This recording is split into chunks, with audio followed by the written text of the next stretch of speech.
పర్వాలేదు కనకం. మొహంలో ఇంకా నీరసం కనిపిస్తోంది. మందులు అవి వేళకి వేసుకుంటుంది. పూర్తిగా కోలుకోవడానికి కొంచెం సమయం పడుతుంది కనకం. అబ్బా, ఏం అభిమానం, ఏం ఆప్యాయత! కూతురేమో ప్రాణాలు పోయేదాకా తెచ్చింది, తల్లేమో కుశలం కనుక్కోడానికొచ్చింది. ఈ కుటుంబం కుటుంబమే. నటనకు ప్రసిద్ధిగాంచింది. రుద్రాణి, నాకావేశం తెప్పించుకో. పర్వాలేదు వదినా, మాట్లాడినియండి. మీ ఇంట్లో శుభమా అని పూజ చేసుకున్నారు. నేను రావడం వల్ల ఎలాంటి గొడవ రాకూడదు. నేనైనా మీరైనా విని ఊరుకుందాం. అవునులే, తమరి జన్మకి సిగ్గా సరమా? ఏదైనా జరిగితే అది నాకు కళావతికి మధ్య మాత్రమే జరిగింది. మధ్యలో ఆవిడేం చేశారు? ఇంటికొచ్చిన మనిషిని ఇలా మాట్లాడి అవమానించడం కరెక్ట్ కాదు. మా అమ్మగాని పూజ చేసుకున్నారు, ఇంట్లో గొడవ జరగకూడదు అని అనకుండా ఉండుంటే కొబ్బరికాయకి బదులు ఇంకొకటి పగులుండేది. చెత్త నోరేసుకొని మా అమ్మని అవమానిస్తే నేను ఊరుకోను. స్వప్న, నువ్వెందుకొచ్చావమ్మా? నేను వదిన గారిని పలకరించడానికే వచ్చాను.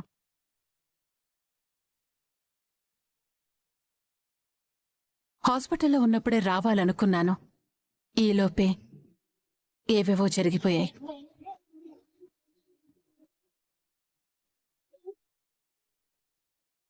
మీరేవీ పట్టించుకోకండి, ఎవరిని పట్టించుకోకండి. భగవంతుడు అందర్నీ చల్లగా చూస్తాడు.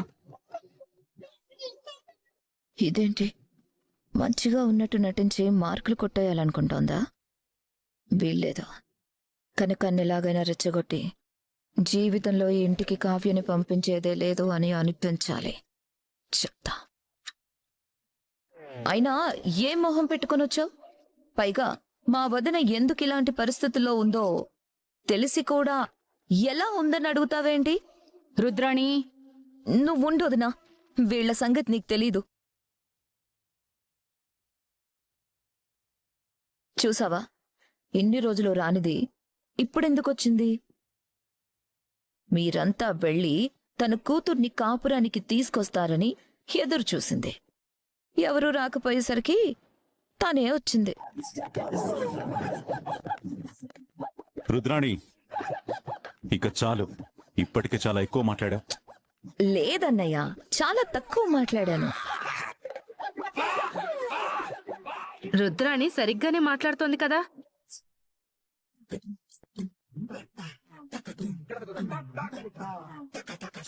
మా అక్క మీద ఇన్నాళ్ళు లేని ప్రేమ ఇప్పుడెందుకు పుట్టుకొచ్చింది? మెల్లగా రాకపోకలు మొదలుపెట్టి ఆ కూతుర్ని ఈ కూతుర్ని ఇక్కడ చేర్చాలనే కదా ఆవిడ ప్లాను. ధాన్యలక్ష్మి, నువ్వు అపార్థం చేసుకుంటున్నావు. నేనే ఉద్దేశంతోనూ రాలేదు.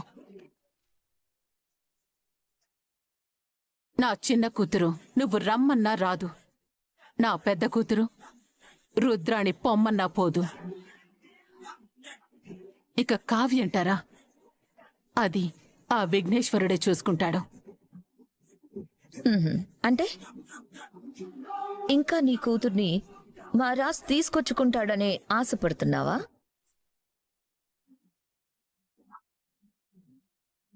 ఆశ కాదు, నమ్మకం. ఆ నమ్మకం ఇక్కడికొచ్చాక మరింత బలపడింది. నా కూతురికి అల్లుడికి మధ్య ఉన్న బంధం ఇంకా తెగిపోలేదు అనటానికి రాముడి పక్కన కాంచన సీతలాగా నా అల్లుడి పక్కనున్న నా కూతురి చీరే సాక్ష్యం. ఇంకొక విషయం, అది భగవంతుడి సంకల్పం తప్ప మానవ మాత్రలు ఎవ్వరూ చెయ్యలేంది. ఏంటో అది? నా కూతురు తన చేతులతో చేసిన వినాయకుడి విగ్రహం మీ ఇంటికే వచ్చి చేరింది. అదెవరు ప్లాన్ చేస్తే జరిగింది? నా కూతురు చేసిన దేవుడే ఈ ఇంటికొచ్చాడు. నా కూతురు రాదా? కావ్య ఎవరి కోసమో ఈ విగ్రహాన్ని తయారు చేసింది.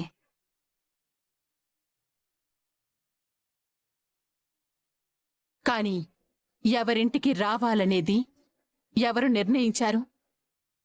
ఏ బంధం ఇక్కడికి చేర్చింది? బయట వేల కొద్దీ వినాయకుడి విగ్రహాలు అంగట్లో పెట్టి అమ్ముతున్నారు.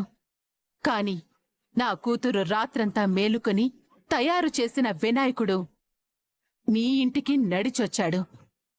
ఇదే ఆ స్వామి లీల.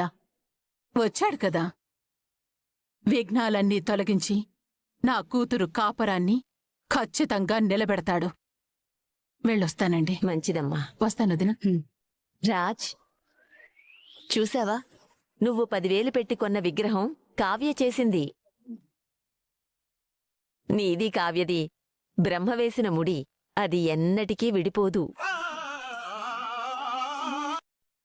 చూడు, ఆ కావ్య మా కంపెనీకి నేరుగా పనిచేయమంటే చేయదు. అందుకే సామంత్ కంపెనీకి బినామీగా పనిచేస్తున్న నీ చిన్న కంపెనీలో తనకి ఉద్యోగం ఇస్తున్నట్టుగా నువ్వు నటించి తను వేసే డిజైన్స్ మాకివ్వాలి. తప్పకుండా మేడం. అసలే ఆ కావ్య చాలా తెలివైంది. చిన్న అనుమానం కూడా రాకూడదు. అస్సలు రాదు మేడం, మీరే చూస్తారు కదా. Excuse me madam, yes, come in. Kavya గారని ఎవరు వచ్చారు సార్, మీ క్యాబిన్లో కూర్చోబెట్టాను. సరే, నువ్వు వెళ్ళి వస్తున్నాను. Okay sir. మేడం, మీరు మీ ఫోన్ ఆన్లోనే ఉంచు. మీరు మాట్లాడిందంతా మేము వింటూనే ఉంటాం. చెప్పిందంతా గుర్తుంది కదా? జాగ్రత్తగా హ్యాండిల్ చెయ్యి. Okay madam.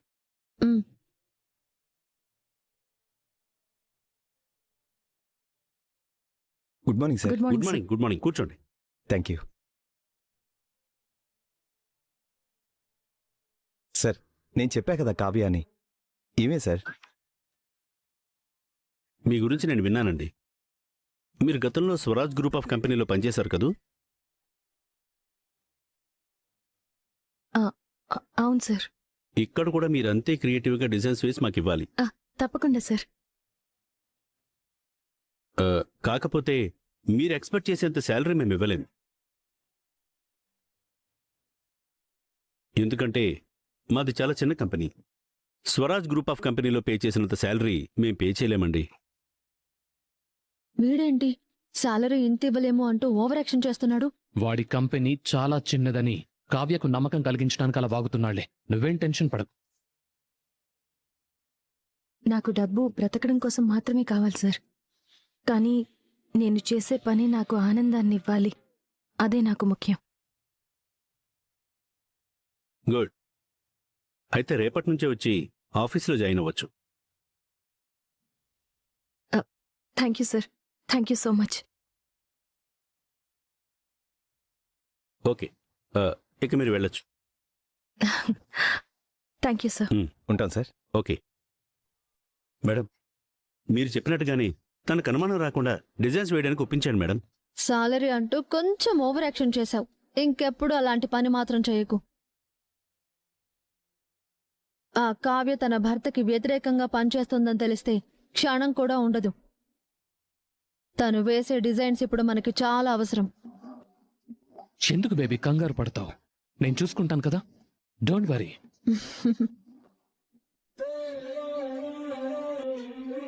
అమ్మా, నాన్న, నాకు ఒక జ్యువెలరీ కంపెనీలో డిజైనర్గా జాబ్ వచ్చింది. అవునా? చాలా సంతోషం అమ్మా. నీ కళ నీకు ఉపాధి చూపిస్తోందన్నమాట. ఖాళీగా ఉండకుండా ఏదో ఒకటి చేయడం కంటే నచ్చిన పని వచ్చిన పని చేస్తే తృప్తిగా ఉంటుంది కదా నాన్న. అవునమ్మా. ఏంటమ్మా, నువ్వేమీ మాట్లాడవేంటి? నీతో మాట్లాడ్డానికి నేనంతటి దాన్నా అమ్మా? పెద్ద పెద్ద మహానుభావులే నీ ప్రశ్నలకు జవాబులు చెప్పలేక వెనక్కి వెళ్ళిపోయారు. ఇక నేనెంత? నీకెదురు చెప్పేంత స్థాయి నాకెక్కడుంది? అదేంటమ్మా, నా కాళ్ళ మీద నేను నిలబడాలనుకోవడం తప్ప? తప్పొప్పులు నాకు తెలియదమ్మా. తప్పుని ఒప్పుని ఏ గీత దగ్గర వేరు చేయాలో కూడా నాకు తెలీదు. అంత నిష్ఠూరంగా మాట్లాడుతున్నావేంటమ్మా? నేను తప్పు చేసి పుట్టింటికి రాలేదు. పుట్టింటికి రావడమే పెద్ద తప్పే. మరి ఇంటికి వచ్చినప్పుడు మీ హనుమతి అడిగితే గుండెల్లో దాచుకుంటానన్నా? ఆ సమయంలో ఏ తల్లైనా అలాగే అంటుంది. అత్తింట్లో కట్నం కోసం ఆరళ్ళు పెడుతుంటేనో, అల్లుడు వ్యసనపరుడై చిత్రహింసలు పెడుతుంటేనో తట్టుకోలేక పుట్టింటికొచ్చే కూతుళ్ల సంగతి వేరు. వాళ్ళకి అండగా ఉండటమే కాదు, న్యాయం జరిగేదాకా పుట్టిల్లు మద్దతివ్వాలి. కాని నీ సంగతి వేరు. అంటే కొడితేనో తిడితేనో అత్తింట్లో కష్టాలు పడ్డట? ఎన్ని మాటలన్నా ఎలాంటి మాటలన్నా తలంచుకుని బ్రతకాలా? నిజంగా నువ్వంటే ద్వేషం ఉన్నవాడు నిన్ను తీసుకెళ్ళటానికి ఇంటికెందుకొస్తాడే? కోపంలో అన్న మాటలు కోపం తగ్గాక వాళ్లకే తప్పుగా అనిపిస్తాయి. అలా అనిపించాయి కాబట్టే నీకోసం వచ్చాడు. లేకపోతే ఎందుకొస్తాడు? వాళ్ళమ్మ కోసం వచ్చాడు.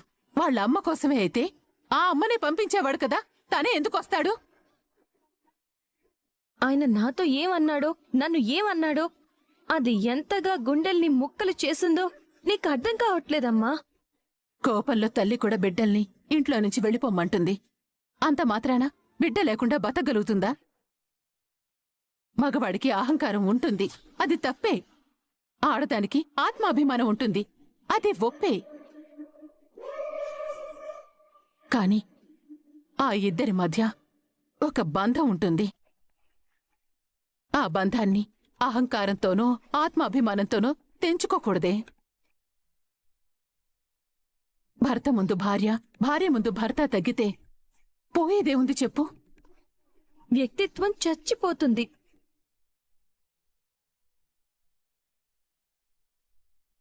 సంవత్సరం పాటు నేను మాటలు పడ్డప్పుడు, అవమానాలు పడ్డప్పుడు నువ్వు ఉండమని చెప్తేనేనా నేను ఆ ఇంట్లో ఉన్నది? అది నా ఇల్లు అనుకుని ఉన్నాను. కాని ఆ ఇంట్లో నా భర్తే నన్ను పరాయి దాన్ని చేసినప్పుడు ఏ స్థానంలో అక్కడ నేనుండాలి?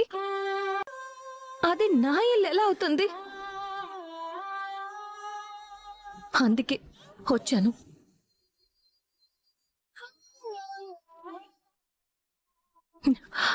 నేను మీకు భారంగా అనిపిస్తే ఏ వర్కింగ్ విమెన్స్ హాస్టల్లోనో చేరిపోతాను. అమ్మా, నువ్వు ఈ ఇల్లు కూడా పరా ఇల్లే అనుకుంటున్నావా? పెళ్ళైన తర్వాత పుట్టిల్లు కూడా పరా ఇల్లే అవుతుంది నాన్న. అందుకే హనుమత్ అడిగి ఆశ్రయం కోరాను. కాని అమ్మ సమాజానికి భయపడి కన్న కూతుర్ని, వ్యక్తిత్వాన్ని చంపుకోమన్నట్టు మాట్లాడుతుంది. లేదే, సంవత్సరం పాటు అందర్నీ క్షమించిందానివి. క్షణం పాటు నీ భర్తని క్షమిస్తే నీ కాపురం నిలబడుతుందని ఆశపడుతున్నాను. అత్తింటి నుంచి అలిగి పుట్టింటికొచ్చిన ప్రతి ఆడపిల్ల కన్న తల్లైనా సరే నచ్చని మాట అంటే పడదని నాకు తెలుసు. అప్పుడు పుట్టిల్లు కూడా కాదనుకుంటుందని వాళ్ళు కూడా పరాయి వాళ్ళు అనుకుంటారు. అది సహజమే. కాని బాధలోనూ, కోపంలోనూ, ఆవేశంలోనూ తీసుకున్న ఏ నిర్ణయమైనా సరైన నిర్ణయం కాదని మాత్రం ఖచ్చితంగా చెప్తాను. నువ్విప్పుడు ఉద్యోగం చేస్తానంటున్నావు అంటే స్వతంత్రంగా బతకాలన్న ఆలోచన నీకొచ్చింది. స్వతంత్రంగా బతకడం మొదలు పెడితే అత్తింటి అవసరం తగ్గిపోతుంది. భర్త మాటని లెక్క చేయాల్సిన అవసరం కనిపించదు. అందుకు నేను భయపడుతున్నాను. నిజానికి ఒకరిద్దరు తప్ప ఆ ఇంట్లో అందరూ నువ్వు తిరిగి రావాలని కోరుకుంటున్నారు కదా. నేను తిరిగి రావాలని ఆ ఇంట్లో అందరూ కోరుకోవడం కాదమ్మా. కోరుకుంటాడన్న నమ్మకం కూడా నాకు లేదు. అలాంటప్పుడు నా బ్రతుకు నేను బ్రతకడంలో తప్పు లేదు కదా. ఏవయ్యా, నేనేవైనా తప్పుగా మాట్లాడానా? లేదు కనకం, తల్లిగానే మాట్లాడావు, తప్పులేదు. కానీ మన అమ్మాయి ఒక ఆత్మాభిమానం గల ఆడపిల్ల. ఒక స్త్రీగా మాట్లాడింది. సీత తిరిగి రావాలని అయోధ్యంతా కోరుకుంది. కాని రాముడు రమ్మల్లేదనే కదా సీత తిరిగి వెళ్ళలేదు. కొన్నాళ్లు కావ్యని కదిలించకపోవడమే మంచిది. దాని భవిష్యత్తు గురించి మనం మాట్లాడే మాటలన్నీ సమాజానికి భయపడి మాట్లాడుతున్నట్టుగానే అనిపిస్తూ ఉంటుంది. ఏరా బాగున్నావా? ఒరేయ్, రా రా రా. బాగున్నాను తాతయ్య గారు. చాలా రోజుల తర్వాత ఇంటికి వచ్చారు. కూర్చోండి. ఎరా, ఇన్ని రోజులకి నీ స్నేహితుడు గుర్తొచ్చాడా? నేను కలవాలి అనుకోగానే నేరుగా ఇంటికొచ్చా. కనీసం నువ్వు ఒక ఫోన్ కూడా చేయలేదు. నువ్వు వచ్చావంటేనే అర్థమవుతుందిలే ఏదో ముఖ్యమైన విషయమని. శాంత, ఓ కాఫీ తీసురా. కాఫీ ఎందుకు తాతయ్య? ఒకేసారి టిఫిన్ చేస్తారు. అవేమీ వద్దు రాజ్. మీతో ఒక ముఖ్యమైన విషయం మాట్లాడాలని వచ్చాను. ఏంటో చెప్పండి తాతయ్య గారు. నా మనవడు శ్రీకాంత్ తెలుసు కదా? తెలియకపోవడం ఏంటి తాతయ్య గారు? ఒకప్పుడు మీరు తాతయ్య కలిసి ఎలా బిజినెస్ చేసేవాళ్ళో ఇప్పుడు నేను శ్రీకాంత్ ఇప్పుడు అలాగే బిజినెస్ చేస్తున్నాం. కానీ ఆ బిజినెస్ కాంట్రాక్ట్ని క్యాన్సిల్ చేసుకున్నాడు. మీ ప్రత్యర్థ కంపెనీ అయిన సామంత్ గ్రూప్ వాళ్ళకి కాంట్రాక్ట్ ఇచ్చాడు.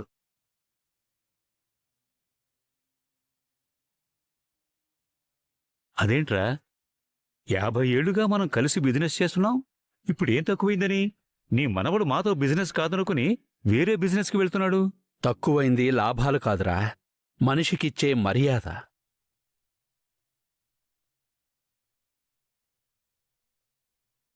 అసలు ఏమైంది తాతయ్య గారు? నా మనవడు మీ కంపెనీకి వస్తే రాహుల్ అవమానించి పంపించాడట.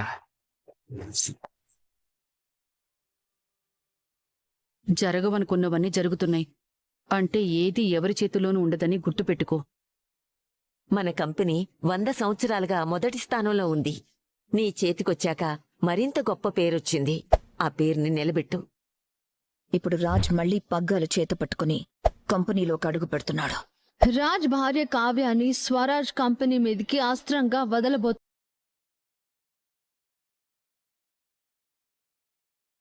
సేమ్ ఇందాక దాంట్లోని కాస్త